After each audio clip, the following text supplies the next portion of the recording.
Assalamualaikum warahmatullahi wabarakatuh. Gimana kabarnya teman-teman semuanya? Semoga baik-baik saja.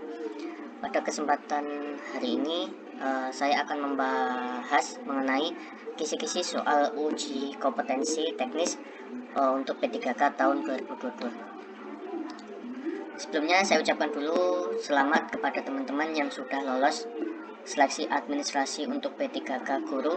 Bagi teman-teman yang belum lolos, untuk kedepannya mungkin bisa dikoreksi lagi ya, secara dokumen administrasinya apakah sudah lengkap apa belum, kemudian apakah memenuhi syarat apa belum, mungkin lebih dikoreksi lagi. Oke, selanjutnya ada 4 jenis soal yang diujikan pada P3K tahun 2022. Yang pertama, kompetensi teknis, kemudian kompetensi manajerial, selanjutnya kompetensi sosiokultural, kemudian wawancara. Berikut adalah tabel berupa jumlah soal, kemudian durasi, kemudian strategi apa sih yang harus kita terapkan untuk ujian nanti untuk P3K tahun 2022 ini. Yang pertama ada jenis soal uji kompetensi teknis. Ini dengan jumlah soal ini ada 90 soal, dengan durasinya ini gabungan ya antara soal kompetensi teknis, kemudian manajerial dan sosiokultural. Ini durasinya 50 menit. Kemudian ada nilai ambang batas yang harus dilewati untuk teman-teman supaya bisa lolos. Nilai ambang batas ini sesuai dengan jabatan dari teman-teman yang diambil. Kemudian untuk manajerial dan sosiokultural, ini nilai ambang batasnya adalah 130. Kemudian untuk wawancara ini dengan jumlah soal, kemudian nilai ambang batas adalah 24 dari 40. Oke, berikut ini adalah kisi-kisi soal uji kompetensi teknis P3K tahun 2022. Pada dasarnya, ujian kompetensi teknis ini sama seperti halnya ujian SKB pada ujian CPNS, karena ini adalah kompetensi teknis. Ada beberapa materi yang harus dipelajari ini sesuai dengan jabatannya. Seperti halnya ini ada jabatan administrator database kependudukan ahli pertama. Ada materi pokok yang harus dipelajari teman-teman apabila mendaftar pada jabatan tersebut. Yang pertama ini ada kemampuan umum. Ini ada kehidupan bernegara dan bermasyarakat, dasar negara, dan undang-undang dasar. Kemudian pemerintah, pusat daerah, administrasi kependudukan dan pencatatan sipil bersifat umum, pengetahuan komputer yang bersifat umum, serta ada kemampuan khusus yang harus dipelajari teman-teman semuanya. Ada administrasi kependudukan yang bersifat khusus, kemudian pencatatan sipil yang bersifat khusus, kemudian pencatatan sistem informasi administrasi kependudukan dan administrator database. Selanjutnya ada administrator kesehatan ahli pertama.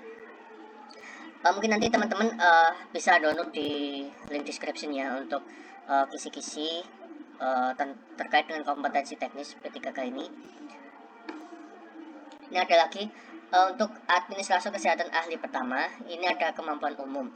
Kemampuan umum ini ada atau materi pokok yang dipelajari ini ada kemampuan umum, yaitu penyusunan rancangan kerangka acuan penyusunan kebijakan program, kemudian mengkategorikan kelompok bahan literatur laporan dalam rangka menyusun kebijakan program. Kemudian laporan khusus ini adalah pelaksanaan akreditasi institusi dan program kesehatan, kemudian pelaksanaan perizinan institusi dan pemberian jasa di bidang kesehatan, pelaksanaan sertifikasi tenaga kesehatan dan produk-produk yang terkait dengan bidang kesehatan, kemudian mengorganisasian pelaksanaan kebijakan program-program kesehatan, kemudian penyusunan laporan. Nah, ini adalah materi wajib bagi teman-teman apabila ingin lolos pada ujian kompetensi teknis pada tahun 2022 ini.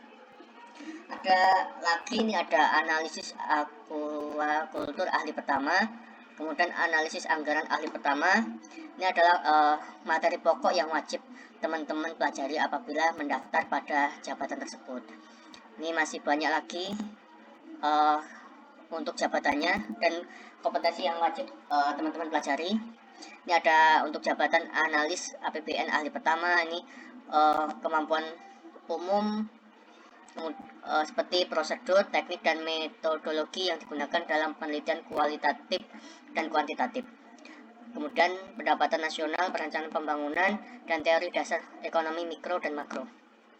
Dan masih banyak lagi. Mungkin teman-teman yang mendaftar pada jabatan fungsional tersebut pasti akan paham juga mengenai kemampuan-kemampuan umum ataupun khusus, karena jabatan yang teman-teman daftarin nanti itu linear dengan jurusan teman-teman. Mungkin secara garis besar teman-teman udah paham semuanya, tinggal belajar lagi terkait materi pokok yang wajib dipelajari.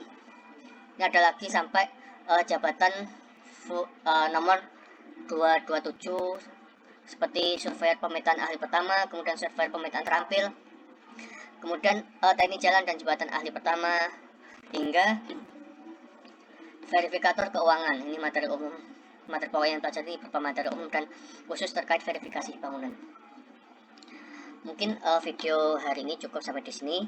Untuk ke depan nanti saya akan membahas juga mengenai latihan-latihan soal berupa latihan uji manajerial, kemudian materi soal uji sosial kultural. Ini nanti untuk tidak hanya untuk teman-teman yang ikut tenaga teknis ya, tetapi untuk teman-teman P3K guru nanti juga saya akan bahas juga, karena pada dasarnya untuk guru, kemudian tenaga kesehatan maupun tenaga teknis, untuk kategori ujian manajerial, kemudian sosial kultural, kemudian wawancara ini sama. Yang membedakan di sini adalah uji kompetensi teknis yang membedakan ujian teman-teman semuanya. Demikian yang dapat saya sampaikan. Jangan lupa di like, komen, dan subscribe. Terima kasih. Assalamualaikum warahmatullahi wabarakatuh.